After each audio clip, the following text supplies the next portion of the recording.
নমস্কার, জহার বন্ধুরা। আমার একটা জিনিস ক্লিয়ার হয় না, মানে খুব একটা বুঝি না, যেটা আপনারা হয়তো অনেক ভালো জানেন।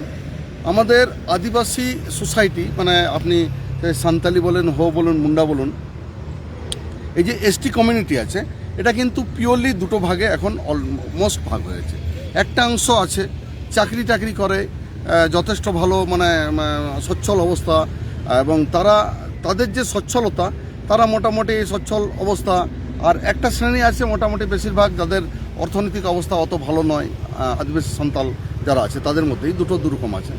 এবং এই যে ব্যাপারটা, এরা কিন্তু দুটো ধর্মীয় বা রিলিজিয়াসভাবে ধর্ম হিসাবে দুটো ভাগে ভাগ হয়ে গেছে। একদিকে হয়ে গেছে এরা খ্রিশ্চান কনভার্ট বা কনভার্টেড, আর একদিকে হয়ে গেছে নন কনভার্টেড, যার আদিবাসী গরিব যারা আছে। এখন কথা হচ্ছে যে আমি আমাদের আত্মীয় স্বজনও দেখেছি, অনেকেই দেখেছি, একজন কিস্কু কি টুডু, তিনি কনভার্টেড, তিনি তার মেয়েকে পড়াশোনা করালেন মোটামুটি, মাধ্যমিক এইচএস করে একদম কলেজ পড়িয়ে, ইউনিভার্সিটি পড়িয়ে, বড় সড়ো চাকরি একটা পাইয়ে দিলেন। চাকরি পাওয়ার পর উনি বলছেন ওনাদের নাকি সবার সাথে বিয়ে দেওয়া চলে, মানে শুধু এক্সেপ্ট এই অরিজিনাল যে সান্তাল যারা কনভার্টেড নয় তাদের সাথে বাদ দিয়ে বাকি সবার সাথে, নট অনলি মানে কি বলবো, হিন্দু মুসলিম যা আছে ভালো কথা, দেওয়া চলে। এখন সেই যখন দেওয়া চলে, এবং গরু ছাগলও দেওয়া চলে, নাকি সবার সাথেই দেওয়া চলে, তো দিক না, কোনো আপত্তি নেই। কিন্তু দিতে গিয়ে আমরা কি দেখছি, যে তিনি একজন কনভার্টেড টুডু সোরেন হাঁসদা যখন বিয়ে করে একজন দিকু বা জেনারেল কাস্টের চ্যাটার্জি ব্যানার্জি মুখার্জি দত্তর কাছে একটা মেয়েকে দিয়ে দিল, সেই মেয়ে কিন্তু তার রিজার্ভেশন কিন্তু ছেড়ে দিল না। রিজার্ভেশনটা সে সারা জীবন ধরে ভোগ করতে শুরু করলো, এবং যে টাইটেলটা টুডু কিস্কু সরেন, যেটা দয়াতে সে চাকরিটা পেয়েছে, সেটাও সে ছেড়ে দিল না।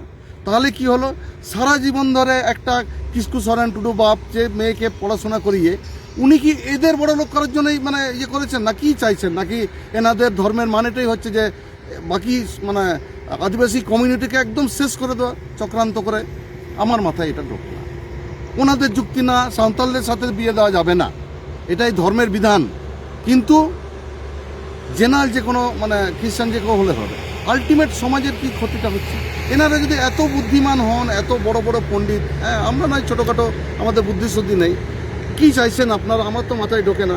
আপনারা কি চাইছেন আদিবাসী শব্দটা দেশ থেকে শেষ হয়ে যাক, আর সবাই মিলে আমরা চার্চের গামছার তলে ঝালুলুলি করতে থাকি নাকি? এটাই যদি আপনাদের ইয়ে হয়, তাহলে তো মহা মুশকিল ভাই।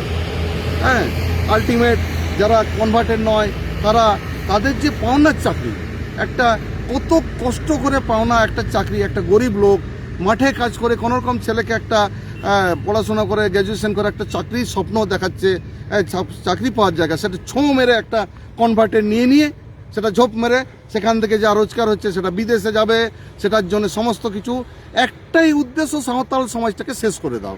কেন? এটাই আমি বুঝি না। আমি বোকা, আমার অত বুদ্ধি নেই, আপনারা জানান ভালোই। মানে আপনাদের উদ্দেশ্যটা কি? উদ্দেশ্য এটাই যে সাঁওতাল, কোনো একটা সময় ডানভূত হয়েছিল, কনভার্ট হয়েছিল, একটা ছিল, কেউ আবার 10 টাকা 20 টাকা হয়েছে, ভালো কথা, কিন্তু এই আপনাদের স্বপ্নটা কি চাইছেন? সাঁওতাল জাতিকে ভারতবর্ষ না পৃথিবীর থেকে শেষ করবেন, আদিবাসী জাতিকে ধ্বংস করে আপনাদের হালুলুই ব্যবসা চালাবেন। কেন? আপনাদের উদ্দেশ্যটা আমার মাথাতে আসে না। যদি আপনাদের ইয়েটাই থাকতো, বিয়েটা অন্তত মানে খেড়াস বিয়ে হবে, মানে সাঁওতালের সাথে বিয়ে হবে না, এই যুক্তিটা কোনোদিনই করতেন না। কারণ যাই হোক, সাঁওতাল সমাজের যারা বুদ্ধিজীবী, যারা চাকরি করে, তাদের অনেকের মোহ আছে, হয় খ্রিস্টান বাপলা ধান্দা আছে, কিংবা কিছু পয়সা করি, বছরে একবার কেক খাওয়ার ধান্দা, কিছু না কিছু ধান্দা তো আছেই, যার জন্য মুখ খোলে না। আমি কিন্তু এটাই আমার একদম কনফিউজ, একদম পরিষ্কার করে বলে, মানে যদি সত্যি কথা যদি বলতে হয়, আপনাদের পরিষ্কার উদ্দেশ্যটা আমার যতদূর মনে হচ্ছে সাঁওতাল সমাজ, আদিবাসী সমাজ ধ্বংস ছাড়া আমি কোনো কিছু দেখতে পাচ্ছি না। যদি আপনাদের পক্ষে কোনো ভালো যুক্তি থাকে আমাকে বোঝান। একটা বাড়ি থেকে একটা গরিব বাবা 6-7টা ছেলে মেয়ে মানুষ করেছে কষ্ট করে, একটা যদি সংসার ছেড়ে আর একটা লোকের ঘরে চলে যায়, তার কতখানা ব্যথা লাগে? নিশ্চয়ই সেরকম বোধবুদ্ধি আপনাদের আছে, নাকি আপনারা ওই হালুলুড়িতে মেতে সব ভুলে আছেন? আমার এটা জানা নেই। যাই হোক, দর্শক আপনারা জানাবেন, আমি অত বুঝি না, আপনারা বোঝান, আপনাদের যুক্তি শুনতে চাই। ধন্যবাদ।